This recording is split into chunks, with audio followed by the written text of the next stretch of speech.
This is an Easter Bunny story for Lauris and for Sylvie from Lala.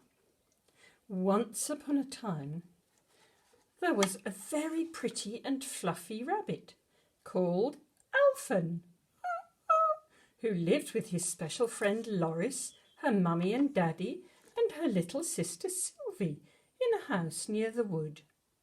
Lauris was the only person in the family who could understand rabbit language, and so she and Alfen would often have long talks about rabbit soup and what Lauris was going to cook for him today and the adventures they were going to have together.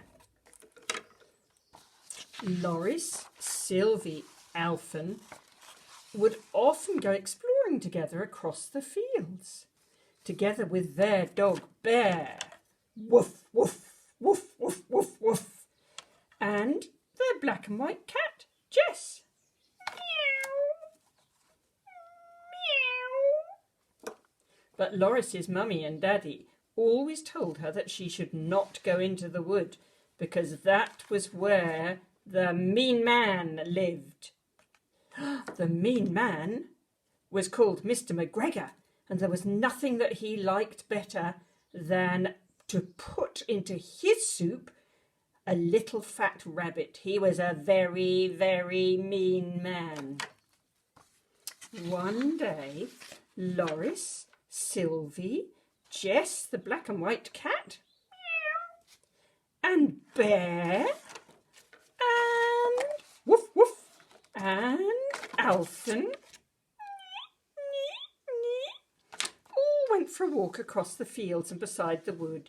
Suddenly, Alfen saw the most particularly tasty yellow dandelion on the path, and that path led through the trees, and Alfen hopped off and ate that and dandelion, and then he saw another one, and he hopped off and ate that dandelion as well, and then he saw another one, and he hopped further and further into the wood.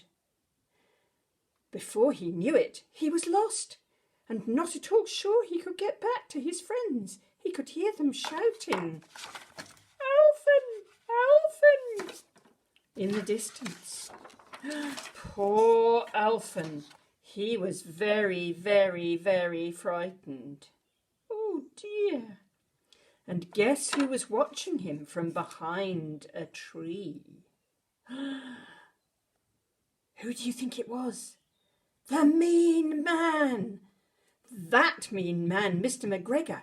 And Mr. McGregor said to himself, "Oh, there's a pretty little fat rabbit just perfect to put into the pot for my lunch."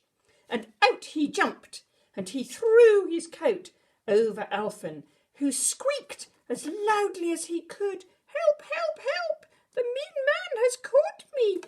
Oh dear. Now Lauris's dog Bear, woof, woof, woof, woof, had very, very particularly sharp ears, and he could hear sounds from a long way away. He heard Alfen crying for help, and he knew that he was in big trouble.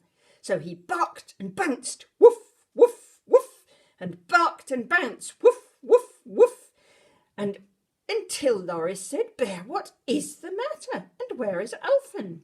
This way, barked Bear, pulling Lauris into the wood. Sylvie had only just learnt to walk, so she had to catch hold of Bear's tail so that she could come too. Because she was only little, she couldn't walk fast, and Bear was very worried that they would not be able to save poor Alfen from the mean man in time. But who have we forgotten? We have forgotten Jess, the black and white cat. And Jess knew absolutely what to do. She was a particularly clever cat. So she ran as fast as she could down the path to the mean man's house in the middle of the wood.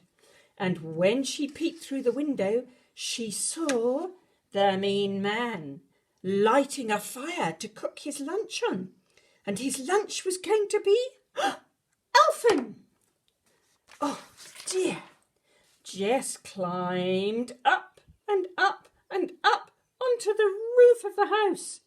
And there she was on the chimney. And she sat on the chimney.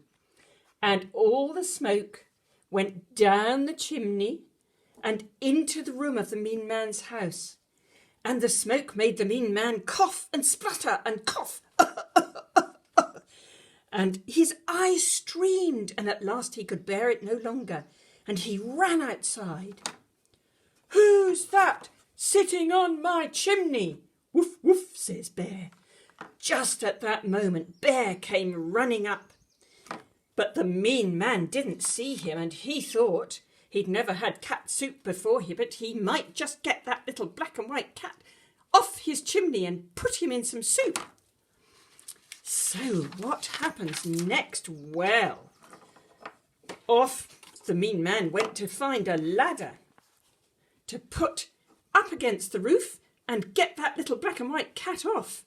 But here comes Bear, and Bear was a very, very fierce and brave dog, and he rushed at Mr. McGregor, roar, barking and growling, roar, and he bit him hard on the bottom. "Ouch, ouch, ouch, ouch, ouch, ouch," screamed Mr. McGregor. Oh, his bottom was hurting a lot. And he scuttled inside his house, and he hid under the bed, and he decided he was not going to come out from under his bed until that fierce, biting dog had gone. But where was Alfen? Where was Alfen? We haven't seen Alfen at all. Very quickly, Jess found Alfen in Mr. McGregor's shed.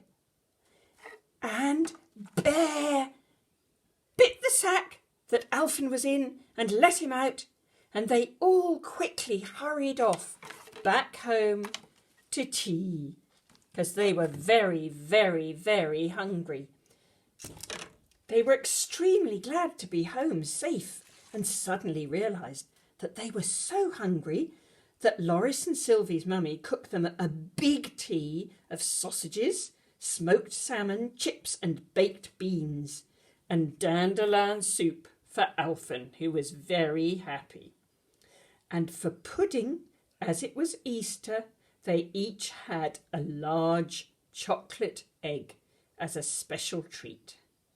And that is the end of the story of Alfen and the Mean Man.